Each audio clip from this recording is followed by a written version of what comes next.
ನಮಸ್ಕಾರ ಸ್ನೇಹಿತರೆ, ತಮಗೆಲ್ಲರಿಗೂ ರಾಧಾಸ್ ಪ್ರಪಂಚ ಯೂಟ್ಯೂಬ್ ಚಾನಲ್ಗೆ ಸ್ವಾಗತ.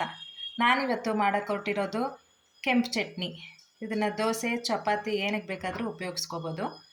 ಅದಕ್ಕೆ ಬೇಕಾಗಿರೋಂಥ ಸಾಮಗ್ರಿಗಳನ್ನ ನೋಡ್ಕೊಂಬರೋಣ ಬನ್ನಿ.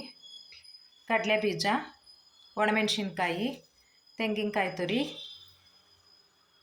ಪುದೀನ, ಹುಣಸೆಹಣ್ಣು, ಹುರ್ಗಡ್ಲೆ, ಬೆಳ್ಳುಳ್ಳಿ, ಶುಂಠಿ ಸ್ವಲ್ಪ, ಉಪ್ಪು, ಕಾಳುಮೆಣಸು.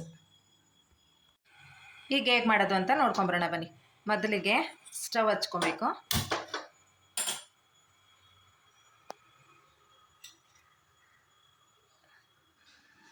ಬಾಣಲಿ ಇಟ್ಕೊಂಡು ಬಾಣಲಿ ಬಿಸಿ ಆದಮೇಲೆ ಸ್ವಲ್ಪ ಎಣ್ಣೆ ಹಾಕ್ಕೋಬೇಕು. ಅದಕ್ಕೆ ಕಡಲೆ ಬೀಜ ಹಾಕ್ಕೊಂಡು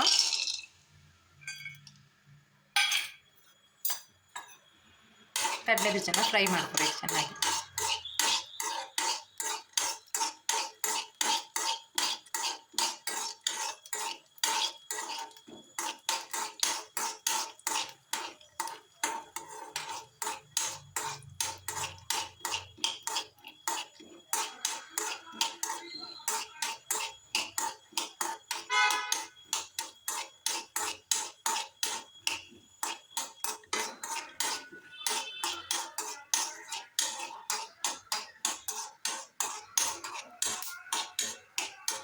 ಕಡಲೆ ಬೀಜ ಕೆಂಪಗಾಗೋವರೆಗೂ ಹುರ್ಕೊಂಡು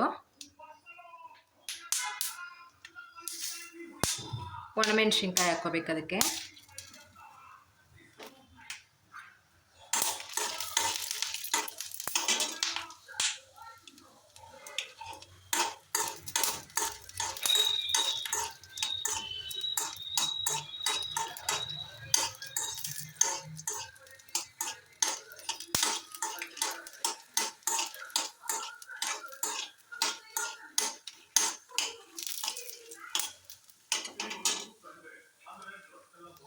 ಚೆನ್ನಾಗಿ ಫ್ರೈ ಮಾಡ್ಕೊಂಡಾದಮೇಲೆ ಪುದೀನ ಸೊಪ್ಪನ್ನು ಹಾಕ್ಕೊಂಡು ಫ್ರೈ ಮಾಡಿಕೊಂಡು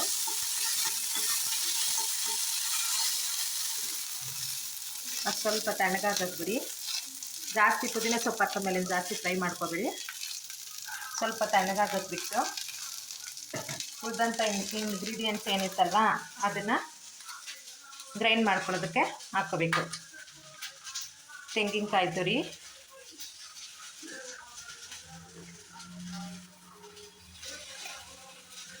ಹುಣಸೆಹಣ್ಣು, ಬೆಳ್ಳುಳ್ಳಿ, ಶುಂಠಿ, ಹುರ್ಗಡ್ಲೆ, ಕಾಳುಮೆಣಸು ಮತ್ತು ಉಪ್ಪು ಹಾಕ್ಕೊಂಡಿದ್ದೀನಿ. ನಾವೇನು ಹುರಿದಿಟ್ಕೊಂಡಿದ್ವಿ ಅಲ್ವಾ, ಅದು ಸ್ವಲ್ಪ ತಣ್ಣಗಾದ್ಮೇಲೆ ಅದನ್ನು ಆ್ಯಡ್ ಮಾಡ್ಕೋಬೇಕು. ಗ್ರೈಂಡ್ ಮಾಡಿದ್ಮೇಲೆ ಅದನ್ನು ಒಂದು ಬಟ್ಲಿಗೆ ಟ್ರಾನ್ಸ್ಫರ್ ಮಾಡಿಕೊಂಡು ಮತ್ತು ಇವಾಗ ಸ್ವಲ್ಪ ಒಗ್ಗರಣೆ ಕೊಟ್ಕೊಬೇಕು. ಸ್ವಲ್ಪ ಎಣ್ಣೆ ಹಾಕ್ಕೊಂಡು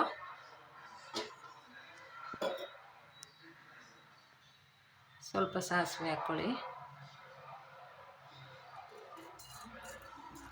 ಎಣ್ಣೆ ಬಿಸಿ ಆದ ನಂತರ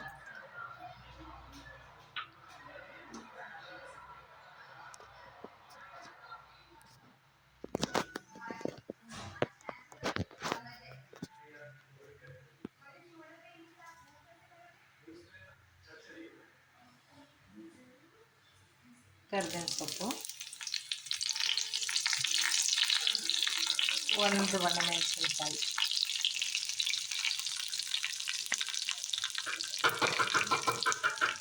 ಹಾಕೊಂಡು